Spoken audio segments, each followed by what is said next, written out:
ప్రపంచ కప్ గెలిచి సరిగ్గా నెల రోజులు గడుస్తుందో లేదో శ్రీలంకపై టీమిండియా ఘోర పరాభవం. అదే శ్రీలంకపై సరిగ్గా వారం రోజుల క్రితం జరిగిన టీ20 సిరీస్లో అద్భుతంగా ఆడిన టీమిండియా ఏమైందో ఏమో తెలియదు కానీ 3 వన్డే మ్యాచ్ల సిరీస్లో భాగంగా టీమిండియా కనీసం ఒక్క మ్యాచ్ కూడా గెలవకుండానే సిరీస్ పరాభవాన్ని మూటగట్టుకుంది. శ్రీలంక టీమిండియాపై వన్డేలో ఏకంగా 110 పరుగుల తేడాతో విజయం సాధించిన చరిత్ర ఇప్పటి వరకు లేదు. సరికొత్త చరిత్రను శ్రీలంక కుర్రోళ్లు ఆ దేశానికి అందించారు. ప్రజెంట్ శ్రీలంక క్రికెట్ కు గడ్డు కాలం నడుస్తుంది. ఆ జట్టు సీనియర్ ప్లేయర్లు ఎప్పుడైతే రిటైర్మెంట్ ప్రకటించారో, ముఖ్యంగా దిల్షాన్ సంగకార, జయవర్ధనే వంటి ప్లేయర్లు రిటైర్మెంట్ తర్వాత ఆ జట్టు ఆశించిన స్థాయిలో రాణించింది లేదు. ఈ సిరీస్ కి ముందు జరిగిన టీ20 సిరీస్ లో కూడా శ్రీలంక పెద్దగా రాణించింది లేదు. కానీ వన్డే సిరీస్ లో అద్భుతమే చేసి చూపించింది. టీ20లో విశ్వ విజేతగా నిలిచిన భారత్ను వన్డేల్లో చిత్తుగా ఓడించింది అని చెప్పాలి.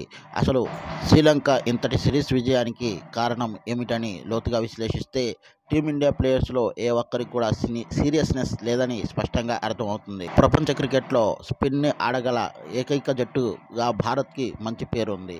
అలాంటి జట్టు కూడా స్పిన్ దెబ్బకి కుప్పకూలుతుందంటే ఆశ్చర్యంగా ఉంది.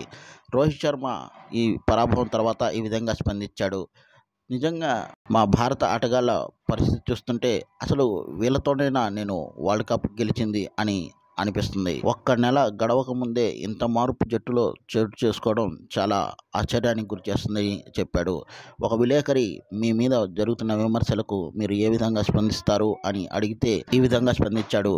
ఇదే ప్రేక్షకులు ప్రపంచ కప్ గెలిచినప్పుడు ఆకాశానికి ఎత్తుతారు.